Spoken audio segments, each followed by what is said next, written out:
Selam arkadaşlar. Bugün horlama demosuyla devam edeceğiz. Buruşlar eşliğinde söylediklerimi tekrarlayarak yapabilirsiniz. İnşallah şifa olur. Kalıplaşmış düşüncelerden kurtulmayı inatla hep reddettim. İçimde sevgi ve haz olmayan düşüncelerimi bir türlü bırakamıyorum.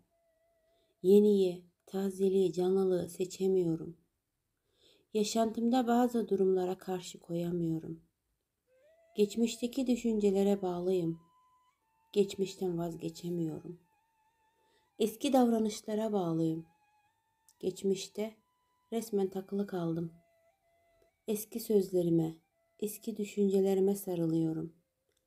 Benim için faydası olmayan bir ilişki, benim için faydası olmayan durumlar, koşullar, geçmişe saplanıp kaldım. Evet, resmen takılı kaldım geçmişte. Ve ben artık yoruldum. Yoruldum bu durumdan. Özgürlüğüme engel olamıyorum. Ne yapacağımı bilemiyorum. Özgürlüğüme engel olan eski kalıpların içinde, eski düşünce kalıplarımın içinde ilerlemeden öylece duruyorum.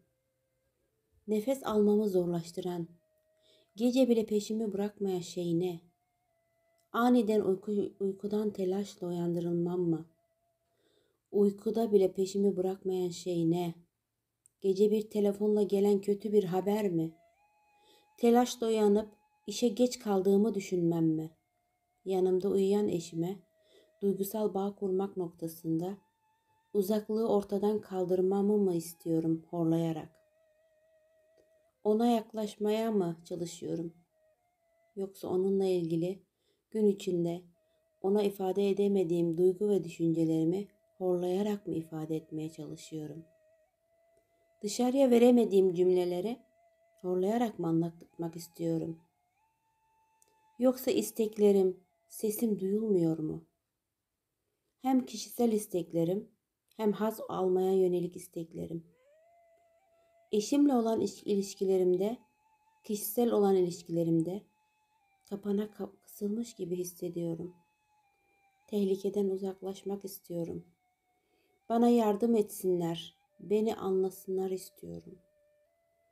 Bu kısa döngüden artık tam anlamıyla kurtulmak istiyorum.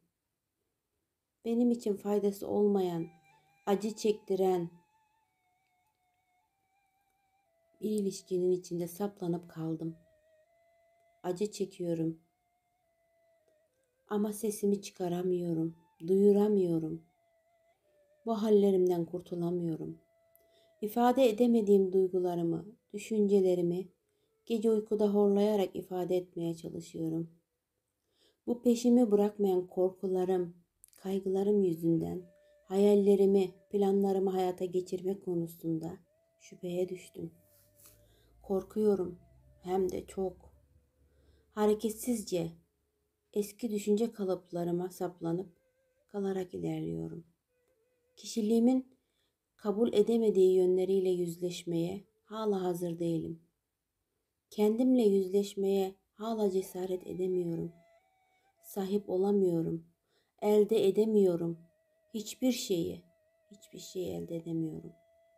Geceleyin yaşadığım bir korku, gecenin bir vakti yaşadığım, karanlıkta yaşadığım, alanıma yapılan müdahale, karanlıkta yaşadığım kötü bir haber, travmaya sebep olduğunda bunun etkisi horlama olarak ortaya çıktı. Bu horlama neyin nesi? Neyin nesi ya? Sevmiyorum onu. Bu horlama olmadan, gece rahatça, ses çıkarmadan, huzurlu bir şekilde uyumak istiyorum. Horlamadan özgürleşmek, kurtulmak istiyorum. Acı çektiren beni, üzen ilişkilerden kurtulmak, özgürleştirmek, faydası olmayan bir ilişkiden bana zarar vermesinden tamamıyla kurtulmak istiyorum.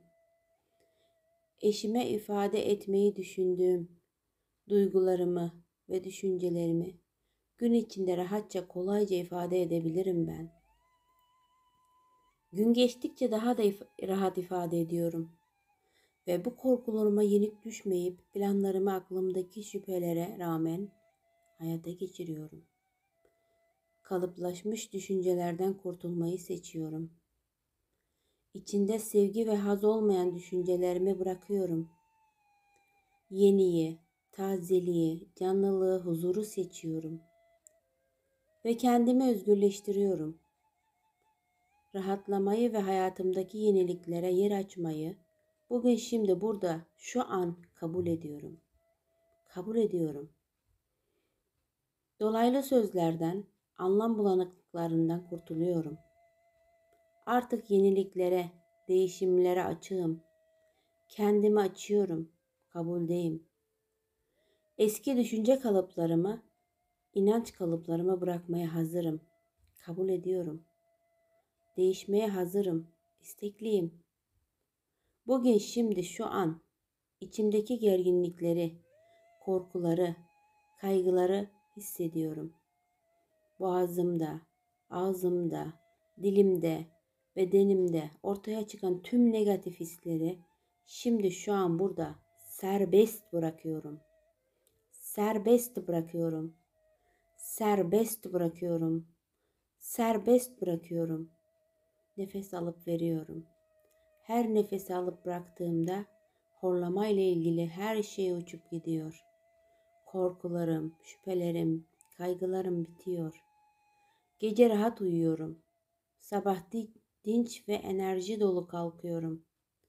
Ve ben bugünden itibaren gelecekte bir alanımı düşündüğümde ne kadar huzurlu olduğumu fark ediyorum. Yeniliklere kendimi açtığım için günümü daha keyifli bir şekilde yaşıyorum. Artık horlamıyorum. Bütün bedenim rahatlıyor. Dokularımda, kaslarımda, tüm benim bedenimde sıkışmış negatifliği serbest bırakıyorum. Serbest bırakıyorum. Serbest bırakıyorum. Kendimi akan bir nehirde uzanırken hayal ediyorum. Rahatlıyorum.